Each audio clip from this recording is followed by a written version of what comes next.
Well, as everybody will know, COVID-19 has been a pandemic around the world. The hospital has responded to that pandemic by working through how we would manage in the hospital. However, if we had a large number of patients, we obviously may not have space within the hospital, so we've had to find somewhere that we could care for patients, and we felt that the gym would be a good place because it's relatively close to the hospital, has good flat access, and is potentially available to us. And so it's about whether we could have tried that out or not, which we have been really lucky and been able to do. So we've set it up for 36 patients.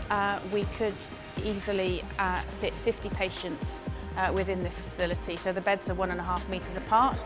For COVID, the recommendation is 1 metre apart. So actually, we can put the beds a lot closer together than at the moment, and we do have 50 beds.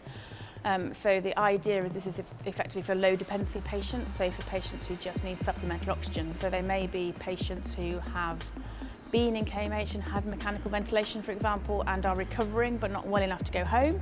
Or they may be patients who, when we first assess them at KMH, are not well enough to be discharged home but not sick enough that they need full-on intensive care support. We've got some overshoes, we've got a hat, we've got our first pair of gloves. We have to wear our full PPE, so it's very hot, it's very restrictive. Patients aren't able to see your face, they're not able to see your mouth, they can't tell if you're smiling. It's very difficult for them to hear us. Obviously you can't touch them, so it's very impersonal. It's very, very hot. I weighed myself pre and post shift when we had our COVID patients, and after a 12-hour shift you lose 1 kilo in weight just from sweating.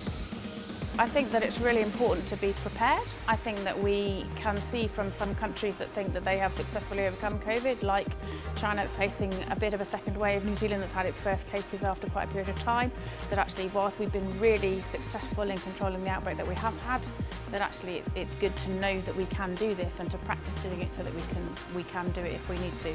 We would be running a shift system, so we would be doing 12 hours on, and in the early days 24 hours off, but probably by the time we're having to work up here we'll be doing 12 hours on and 12 hours off, and so during your 12 hours you would only be based here, but you might be based at the hospital on another shift.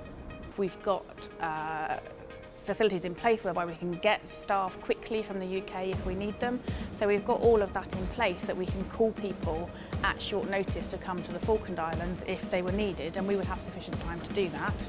So for me, it isn't all about COVID. I think that the exercise today has been really useful in preparing for other disasters. So if, for argument's sake, we had a fishing vessel go on fire, or a tourist boat, or an aeroplane crash, heaven forbid, I think that this has prepared us for that eventuality.